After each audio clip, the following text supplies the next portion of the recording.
Kaum muslimah yang berbahagia, selamat datang kembali di ASMR bersama studio. Semoga Allah senantiasa memberikan keamanan, keselamatan dan keberkahan.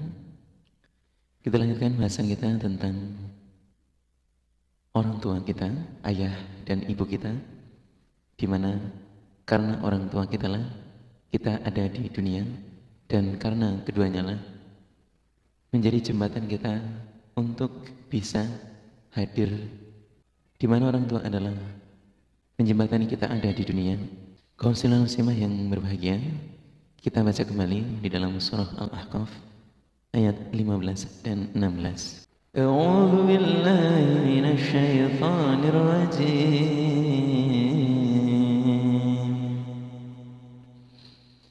Bismillahirrahmanirrahim.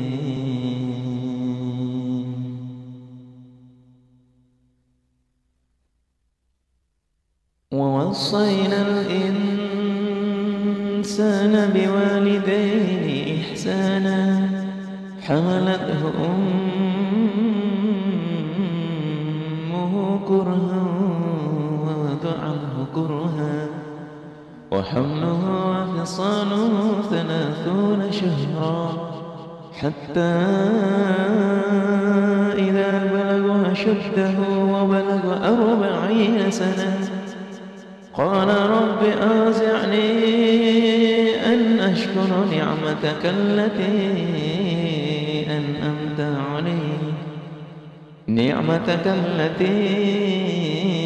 أنعمت علي وعلى والدي وأن أعمل صالحا ترضاه وأصلح لي في ذريتي إني تبت إليك وإني من المسلمين. Sadaqallahul. Para kaum muslimah, dalam kalimat dan wahai Allah surah Al-Kahf ayat 15 yang memiliki arti bahwa kami Allah memerintahkan kepada manusia supaya berbuat baik dengan sungguh-sungguh kepada kedua orang tuanya. Allah memerintahkan untuk berbuat baik atau birrul walidain, di mana atas dasar ibunya telah mengandung dengan susah payah dan melahirkannya dengan susah payah juga. Perjuangan seorang ibu yang melahirkan terhadap anaknya itu sangat luar biasa. Ketika seorang perempuan telah menjadi istri, kemudian dikaruniai kehamilan dan melahirkan, itu perjuangan yang sangat luar biasa. Pahalanya sangat besar. Kemudian seorang wanita, seorang ibu mengandung dan menyapihnya selama 30 bulan, sehingga apabila dia telah dewasa dan umurnya sampai dengan 40 tahun, ia berdoa, ya Tuhanku, tunjukkanlah aku untuk mensyukuri nikmat Engkau ya Allah yang telah Engkau berikan kepadaku dan kepada kedua orang tuaku, dan supaya aku dapat beramal yang soleh yang Engkau ridhoi, dan berikanlah kebaikan kepadaku di dalam anak turunku. Sesungguhnya aku bertaubat kepada Engkau dan sesungguhnya aku termasuk orang-orang yang berserah diri. Langsung bahas tentang birrul walidain, di mana dalam surah Yunus ayat 58 Allah berfirman, a'udzu billahi minasyaitonir rajim, bismillahirrahmanirrahim. Qul bi fadlillahi wa bi rahmatihi fabidzalika falyafrahu huwa khairum mimma yajma'un. Artinya, katakanlah wahai Nabi Muhammad sallallahu alaihi wasallam, dengan keutamaannya Allah dan rahmatnya, hendaklah dengan demikian itu mereka bergembira. Karena keutamaan dan rahmatnya Allah itu lebih baik daripada harta dunia yang mereka kumpulkan. Kaum muslimah, sadar atau tidak sadar bahwa kita diberi hidayah itu lebih dari segalanya. Kalau kita dalam keadaan yang tidak memiliki harta, kalau kita dalam keadaan yang miskin, kalau kita dalam keadaan du'afa, namun kita lancar di dalam ibadah, namun kita tertib di dalam menjalankan perintah-perintahnya Allah, kita harus lebih bersyukur lagi. Karena hidayah, karena agama yang Allah titipkan, karena pilihan hidayah ini lebih dari harta dunia. Karena nilai daripada jaminan Allah dengan menetapi ibadah bisa dimasukkan ke dalam surganya Allah itu lebih dari hanya harta dunia itu sendiri. Kita juga harus bersyukur karena selain dipilih oleh Allah menjadi orang iman, kita juga diberi banyak kemudian nikmat yang lain, yaitu kehidupan, keluarga yang baik, badan yang sehat, serta rezeki yang cukup. Alhamdulillah. Hal ini merupakan sarana yang diberikan oleh Allah untuk melancarkan ibadah kita.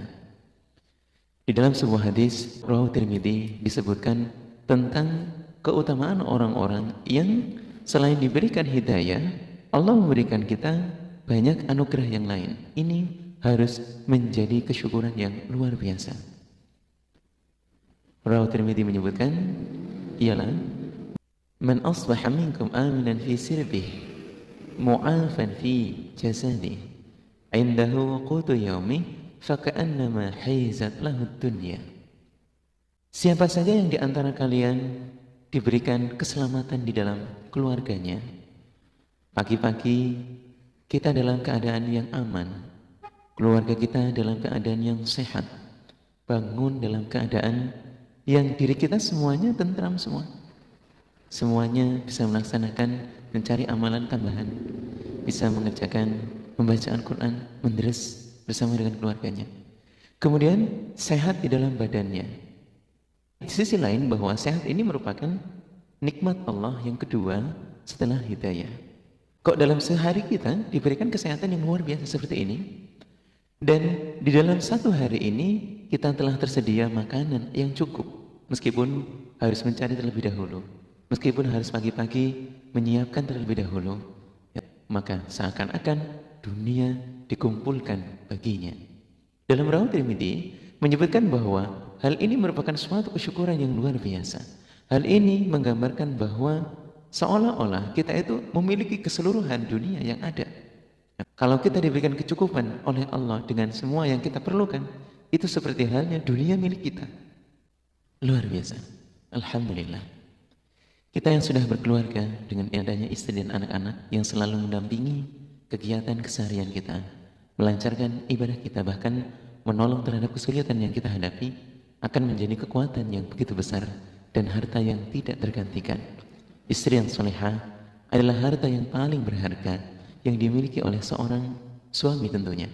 Begitu pula anak-anak yang soleh dan solehah merupakan hiasan yang terindah yang paling membanggakan bagi kedua orang tuanya.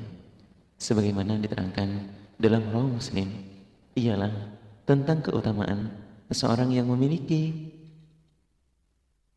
keuntungan-keuntungan, memiliki kepemilikan yang terbaik, memiliki harta yang terindah, ialah bahwasanya Rawi Muslim menyebutkan ad-dunya mata' wa khairu mata'id dunya al-mar'atu shalihah. Rawi Muslim. Dunia memang adalah kesenangan. Kalau kita memiliki kepemilikan harta, kalau kita memiliki kecukupan finansial, hal itu memang kesenangan untuk kita. Kebanggaan, kebungahan, sebuah kesejahteraan yang melimpah, membuat hati kita selalu bahagia. Namun sebaik-baiknya kesenangan dunia adalah istri yang solihah, wanita yang berakhlak baik, yang solihah. Dan juga apabila kita memiliki anak-anak yang soleh dan solehah, ini juga harus disadari bahwa anak merupakan amanah yang besar yang dititipkan oleh Allah kepada orang tuanya. Maka sudah barang tentu orang tua memiliki kewajiban yang besar untuk menjadikan anak-anaknya menjadi anak yang soleh dan solehah. Amanah ini nanti akan dipertanggungjawabkan di hadapan Allah kelak ketika kita sudah menghadap kepada Allah. Sadar atau tidak bahwa kita hidup hanya sepanjang usia. Setelah umur kita berakhir, maka tanggung jawab di hadapan Allah akan masih ada. Masih akan kita ditanyai oleh Allah, masih kita akan minta dipertanggungjawabkan terhadap apa yang kita punyai, terhadap apa yang kita rambut di dunia ini. Melalui riwayat Bukhari disebutkan bahwa ala kullukum ra'in wa kullukum mas'ulun an ra'iyati, dan seterusnya. Dalam riwayat Bukhari yang memiliki pengertian bahwa ingatlah, masing-masing kalian adalah pengembala dan masing-masing kalian akan ditanya dari urusan gembalaannya. Seorang imam mengatur manusia adalah pengembala bagi ru'yahnya. Dan seorang laki-laki, suami utamanya, adalah pengembala atas ahli rumahnya, keluarganya. Dan pasti akan dimintai pertanggungjawaban di hadapan Allah. Begitu pula istri akan ditanyai tentang keadaan bagaimana dia mengurus suaminya, rumah suaminya, dan juga anak-anak suaminya yang dititipkan selama suaminya mencari maisha, selama suaminya tidak ada di rumah. Wal mar'atu ra'iyah ala ahli baiti zawjiha wa waladi wa hiya mas'ulatun anhum. Jadi seorang suami dan istri memiliki kewajiban yang sama di hadapan Allah. Kaum muslimin muslimah yang berbahagia, menjadi anak yang kemudian mendapat gelar suami dan kemudian mendapat gelar istri. Sebagai seorang iman, kita menyadari bahwa kelahiran kita di dunia ini bukan tanpa perantara. Ada kedua orang tua kita yang telah menjadi perantara lahirnya kita di dunia. Setelah lahir dengan pertolongan dari Allah, kedua orang tua kita berusaha semaksimal mungkin untuk bisa merawat dan membesarkan kita. Karena pada dasarnya manusia dilahirkan dalam keadaan yang masih lemah. Sadarkah kita bahwa ketika lahir kita tidak memiliki kemampuan apapun? Lahir dalam keadaan masih polos, masih fitrah, masih suci. Allah menjelaskan di dalam surah Ar-Rum ayat 54, Bismillahirrahmanirrahim. Allahul ladzi khalaqakum min dha'fin thumma ja'ala min ba'di dha'fin quwwah. Al-ayat. Bahwasanya Allah adalah zat yang telah menjadikan kalian dari keadaan lemah, tidak memiliki kemampuan apapun, tidak memiliki daya dan upaya dalam keadaan fitrah. Kemudian Allah menjadikan dari keadaan lemah menjadi kuat, dan juga sampai dewasanya kita, utamanya di usia kita masing-masing saat ini.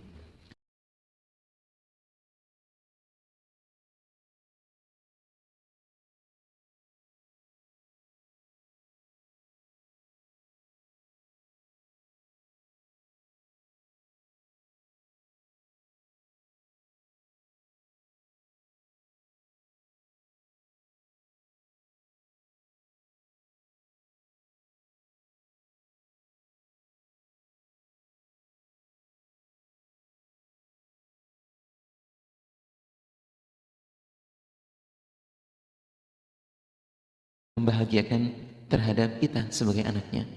Maka tidaklah berlebihan jika Allah mewajibkan kita untuk berbuat baik kepada kedua orang tua kita.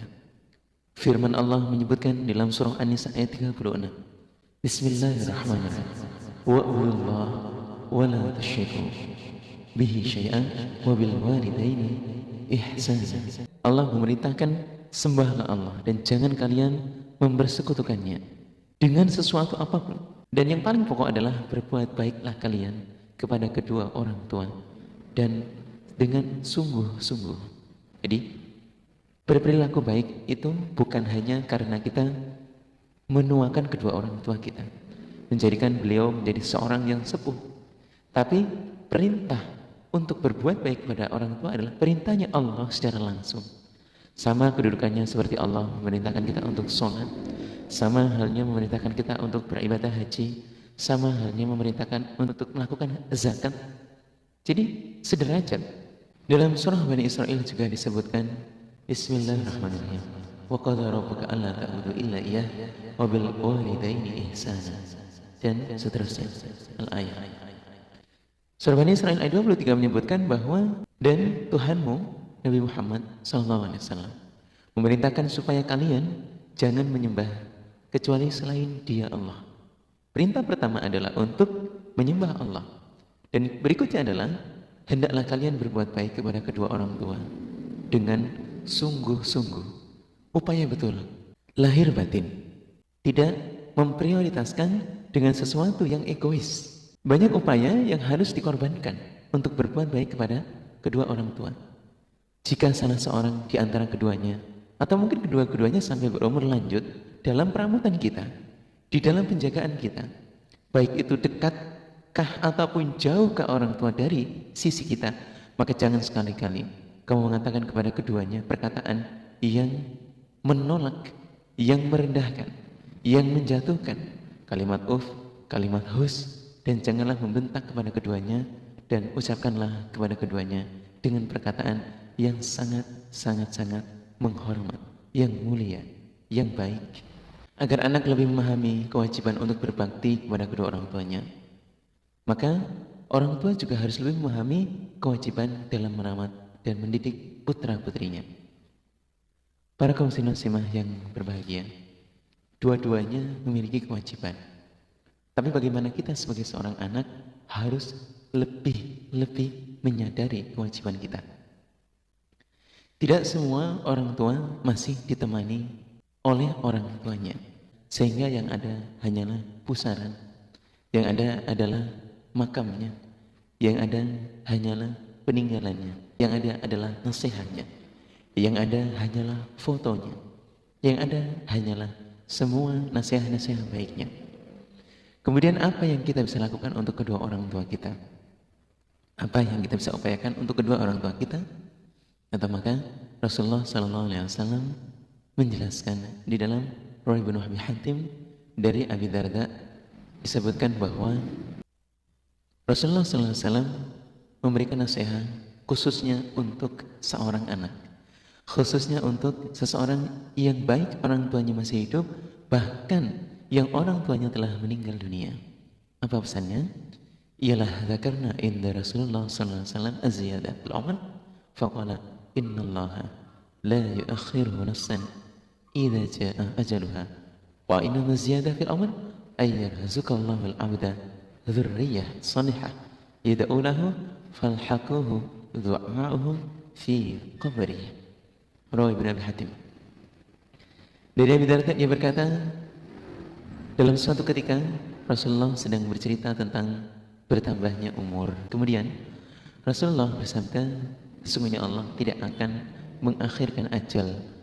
Ketika ajal telah datang, sesungguhnya ya ajal itu pasti akan menjumpai kita. Tidak mungkin ajal itu akan bertambah dengan upaya-upaya yang kita lakukan.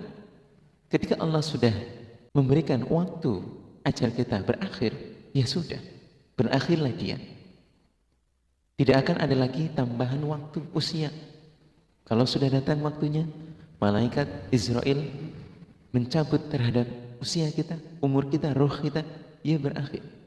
Tapi akan ada tambahan yang sangat baik, tambahan yang sangat mulia, tambahan yang sangat berarti untuk seseorang.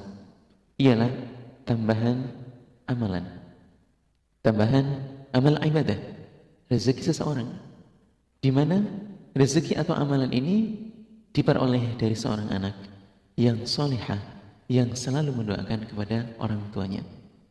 Amalan ini akan menjadi tambahan pahala bagi orang tuanya, bahkan ketika seseorang telah ada di dalam kuburannya. Para kaum muslimin muslimah yang berbahagia, kewajiban kita yang paling baik adalah mendoakan terhadap kedua orang tua kita. Karena insya Allah, jika Allah menghendaki terhadap kita, maka doakan dan juga upayakan agar kedua orang tua kita amalannya selalu bertambah melalui doa-doa kita, melalui amalan-amalan kita yang kita upayakan untuk mendapatkan derajat yang sama besok di sisi Allah. Karena banyak riwayat hadis yang menjelaskan bahwa itu akan menjadi kekagetan bagi orang tua kita. Hal yang membuat beliau sebagai orang tua kita yang telah mendahului kita menjadi seorang yang kaget atau kagum, dan juga Allah meridhoinya. Bahkan Allah menjelaskan semua itu adalah berkat amal baik dari anak kita, anakmu gitu. Para kaum muslimin menyadari makna soleh dan soleha ialah bahasan kita yang pertama, bahwa semua orang tua pasti akan merasa bangga dan senang jika anak-anaknya menjadi anak-anak yang soleh dan soleha. Karena itulah salah satu kebahagiaan seseorang di dunia ini. Sebagai bakti seorang anak terhadap kedua orang tuanya ialah bagaimana kita bisa berupaya untuk tertib melaksanakan kewajiban ibadah kepada Allah. Jika anak-anaknya bisa memahami dan mengamalkan ayat-ayat Al-Quran dengan hal-hal yang diupayakan seperti itu, tentunya ini akan menjadi sebuah amalan yang luar biasa. Tentunya ini akan menjadi kebanggaan orang tua tentunya. Rasulullah SAW bersabda, ialah dalam Rawahu Abu Dawud, man qara al-Quran wa amila bima fihi ulbisa walidahu tajan yaumal qiyamah. Allahu ahsan min dawi syamsi fi buyutid dunya law kanat fikum fama dhannukum billadhi amila bihada. Rawahu Abu Dawud. Para kaum muslimin, seorang anak yang bisa membaca Al-Quran dan mengamalkan apa yang ada di dalamnya. Contoh halnya kita membaca tentang perintah sholat, perintah puasa, perintah haji, perintah umroh, perintah zakat. Kemudian kita mampu untuk mengamalkannya dengan segala finansial yang kita punya. Maka memahami dan mengamalkan apa yang kita ketahui, orang tua akan mendapatkan mahkota di hari kiamat. Dengan kita bisa membaca, mengerti dan mengamalkan, orang tua akan diberikan mahkota di hari kiamat. Kami ulangi. Dengan kita bisa membaca dan mengamalkan apa yang ada di dalam Al-Quran, orang tua akan diberikan mahkota di hari kiamat yang terangnya, sinar mahkota itu mengalahkan terangnya matahari saat ada di dunia. Jika saja seorang yang orang tuanya diberikan mahkota yang seterang itu, bagaimana dengan yang mengamalkannya? Para kaum muslimin, ini adalah sebuah kebanggaan, sebuah janji Allah yang hak, di mana orang tua akan mendapatkan kebanggaan, kebahagiaan, derajat yang mulia, keutamaan yang mulia, janji Allah yang luar biasa. Dan mana ada seseorang yang diberikan mahkota yang secerang ini kemudian bertempat tinggal di dalam nerakanya Allah? Tidak ada. Di hari akhirat, orang-orang yang mendapatkan kemuliaan seperti ini, yakinlah tempat tinggalnya adalah di dalam surganya Allah. Wallahu a'lam. Dan kita berharap kepada Allah bahwa janji ini adalah sebuah janji dari Rasulullah SAW, dan kita meyakini dengan apa yang Rasulullah sampaikan. Orang tua yang diberikan mahkota seperti ini berkat kesolehan dari kita sebagai anak yang membaca dan mengamalkan Al-Quran. Satu syarat yang diminta orang tua kita juga harus sama-sama menjalani keimanan. Alhamdulillah, jazakumullahu khairan. Kaum muslimin, keduanya dalam hal menjadi pribadi yang saleh dan salehah yang diharapkan oleh orang tua, salah satunya adalah mentaati perintah, berbuat baik, memberikan perhatian, dan yang paling pokok adalah menjaga perasaan kedua orang tua kita. Yakinlah bahwa baktinya seorang anak pada kedua orang tua yang telah berkorban sedemikian besar untuk dirinya, diantaranya adalah salah satu hal yang bisa kita lakukan, mentaati perintah-perintahnya selama tidak syirik dan tidak maksiat. Seorang anak yang bisa mentaati perintah orang tuanya, selain mendapatkan pahala yang sangat besar, akan membuat orang tua merasa dihargai, orang tua merasa diuwongne dalam bahasa Jawa. Karena sama-sama kita pahami, biasanya orang tua yang usianya sudah lanjut, mudah tersinggung dan gampang marah. Sebagai seorang anak, kita harus tetap berusaha untuk bisa ta'zim, mentaati perintah orang tua, berbuat baik dan memperhatikan apa yang menjadi keinginannya. Dalam sebuah riwayat hadis disebutkan, karena memang bagi anak terkadang seseorang yang memiliki kehendak, terutama kehendak yang mungkin kita tidak setuju, diantaranya ialah seorang orang tua yang kemudian telah salah satunya wafat, ingin menikah lagi.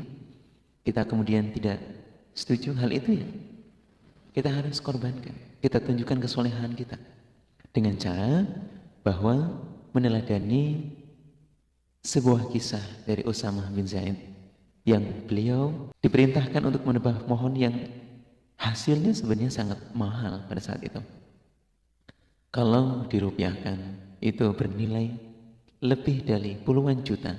Tapi karena ketaatan kepada orang tua, Usamah bin Zaid mau untuk menebang pohon tersebut dan mengambil dari hasil penjualannya. Diambil umbutnya hasil dari penjualannya. Usama bin Zaid adalah sosok pribadi yang taat kepada orang tua, yang menunjukkan kesolehannya. Para kaum muslimin, tidak hanya Usama bin Zaid.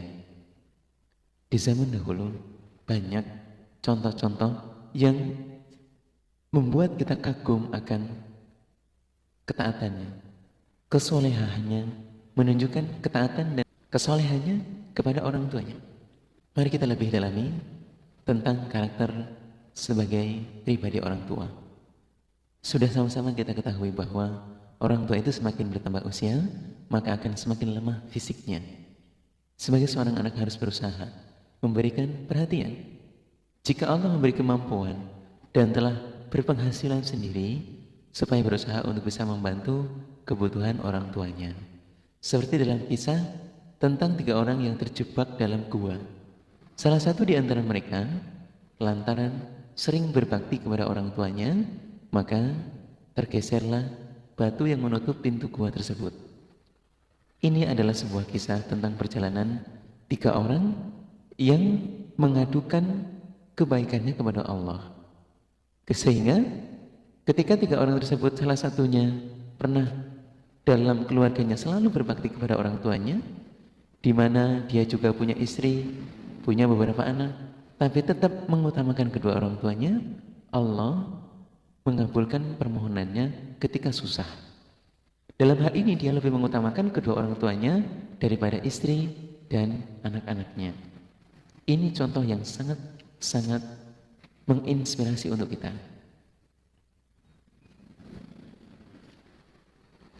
Seharusnya kita mampu berpikir bahwa berbakti kedua orang tua itu tidak berakhir ketika kita sudah berkeluarga, memiliki istri sendiri, memiliki anak-anak sendiri.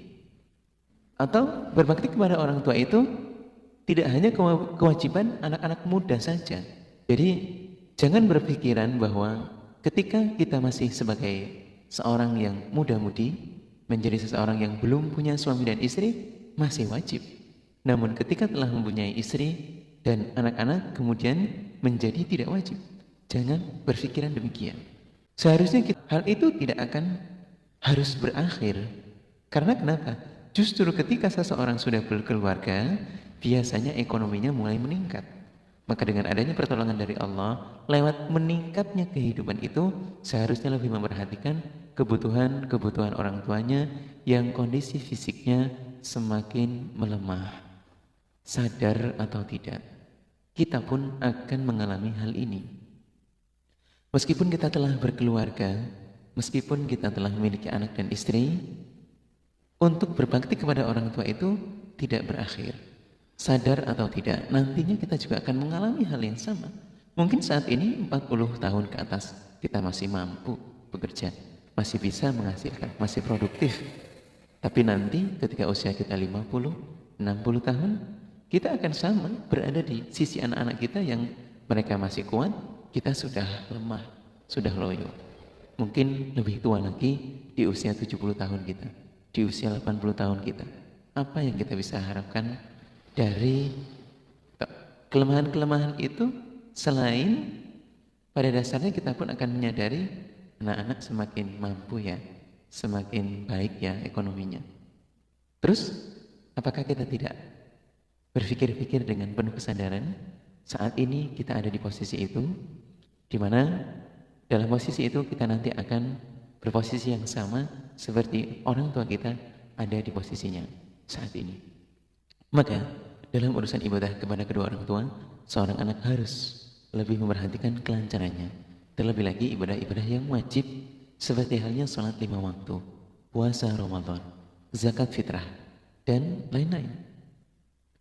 Banyak para sahabat di zaman Nabi yang mereka sangat memperhatikan ibadah kedua orang tuanya. Para kaum muslimin muslimah, mari betul-betul menghayati tentang riwayat Bukhari yang satu ini. An Abi Burdah annahu syahida Ibn Umar wa rajulun yamanun yatufu bil bait hamala ummahu wara'a dhuhri yaqulu inni laha ba'iruhal mudhallal in u'irat rikabuha lam ud'ar thumma qala ya Ibn Umar aturani jazaituha. Qala la wala bizahfatin wahidatin. Rawahu Bukhari. Dari Abi Burda, sungguhnya dia menyaksikan pada Ibnu Umar. Dan saat itu ada seorang laki-laki dari negara Yaman yang tawaf di Baitullah. Dia menggendong ibunya di belakang punggungnya. Dia berkata, "Wahai Ibnu Umar, aku telah menjadi kendaraan yang penurut bagi ibuku. Dalam melaksanakan ibadah haji ini, aku menjadi kendaraan yang penurut bagi ibuku. Aku gendong terus sampai selesai. Jika kendaraan ibu masih bisa lepas, maka aku tidak akan pernah lepas dari ibu. Kalau kendaraan bisa ditaruh, diparkirkan terlebih dahulu untuk mengantarkan seseorang, maka aku tidak akan pernah meninggalkan ibuku walaupun keadaan apapun. Aku akan terus gendong ibuku selama melaksanakan ibadah haji. Tawaf 7 kali putaran, aku akan terus gendong dia sampai dengan selesai." Kemudian laki-laki Yaman bertanya, "Wahai Ibnu Umar, apakah menurutmu aku sudah cukup untuk membalas jasa-jasa yang telah ibuku laksanakan untukku? Bagaimana beliau telah merawat saya, melahirkan saya, membesarkan saya. Kemudian saat ini aku umroh, aku melaksanakan ibadah haji dengan menggendong ibuku dan tidak akan aku pernah tinggalkan beliau. Cukupkah hal itu untuk membalas jasa-jasa kedua orang tua saya, membalas jasa ibu saya?" Kemudian Ibnu Umar berkata, "Hal itu tidaklah cukup." Ibnu Umar menjawab, "Hal itu tidak cukup untuk membalas. Bahkan, wahai laki-laki dari Yaman, seandainya 1 kali ejenan kedua orang tuamu yang telah melahirkanmu dengan susah payah, 1 kali hentakan ejen ketika dia melahirkan terhadapmu ditimbang dengan pahala dirimu menggendong ibumu dalam melaksanakan ibadah ini, itu tidak akan mencukupi bagimu." Masya Allah, subhanallah. Bahwasanya dalam hal ibadah, seseorang anak harus sangat memperhatikan. Kalau dalam urusan finansial, kita yang sudah cukup lebih memperhatikan.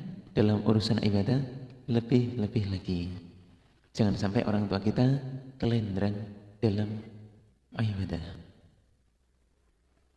Di samping itu, meskipun seorang anak sudah mampu, sudah dewasa, dan sudah mandiri, harus tetap berusaha minta nasihat, minta doa restu, dan pertimbangan kepada kedua orang tua.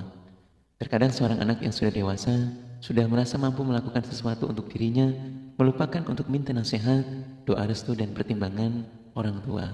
Hal ini terkadang menimbulkan kekecewaan hati orang tuanya. Bahkan kalau kita menelisik dari hadis Rasulullah SAW dalam Rawah Abu Dawud, dalam hal hijrah, para sahabat juga minta izin. Ialah dalam Rawah Abu Dawud menyebutkan ada sahabat Abi Sa'id Al-Khudri, dia adalah laki-laki dari Yaman, hijrah kepada Rasulullah. Maka Rasulullah bertanya, "Apakah ada seorang bagimu di Yaman? Kok engkau datang ke sini?" Kemudian Rasul itu menjawab, "Ada, wahai Rasulullah.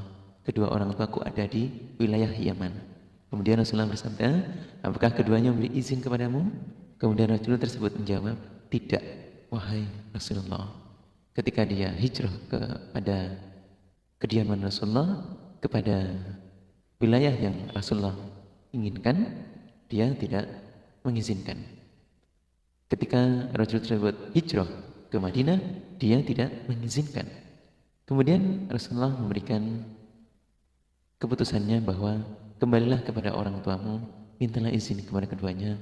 Jika keduanya beri izin, maka berjihadlah. Tapi ketika keduanya tidak beri izin, maka cukuplah berjihad dengan berbuat baik kepada orang tuamu saja. Kalau dalam riwayat hadis yang lain bahwa kalau engkau meninggalkan keduanya dalam keadaan menangis, maka buatlah keduanya kembali tersenyum. Alhamdulillah, jazakumullahu khairan.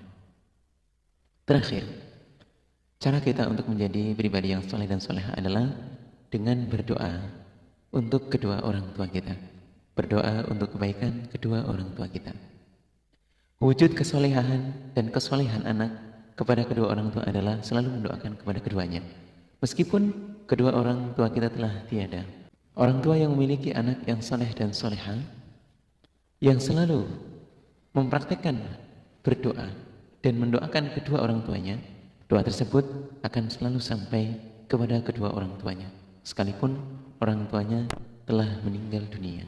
Sebagaimana diriwayatkan dalam Rawahu Ibnu Abi Hatim, ialah an Abi Darda radhiyallahu an qala dzakarna inda Rasulullah sallallahu alaihi wasallam az-ziyadah fil umr.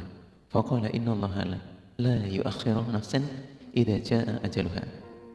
Wa innama ziyadatu fil amr. Ayyarzuqallahu al-'abda dzurriyyatan salihah yad'una lahu falhaquhu du'a'uhum fi qabri. Rawi Ibnu Abi Hatim. Dari Abi Darda radhiyallahu anhu berkata, kami sedang bercerita tentang bertambahnya umur di dekat Rasulullah sallallahu alaihi wasallam. Kemudian Rasulullah bersabda, sesungguhnya Allah tidak akan mengakhirkan ajal seseorang ketika ajal itu telah datang. Sesungguhnya bertambahnya umur itu adalah Allah memberi rezeki kepada seseorang hamba, anak turun yang soleh yang mendoakan kepadanya. Maka doa mereka akan selalu sampai kepadanya meskipun dia sudah di dalam kuburan.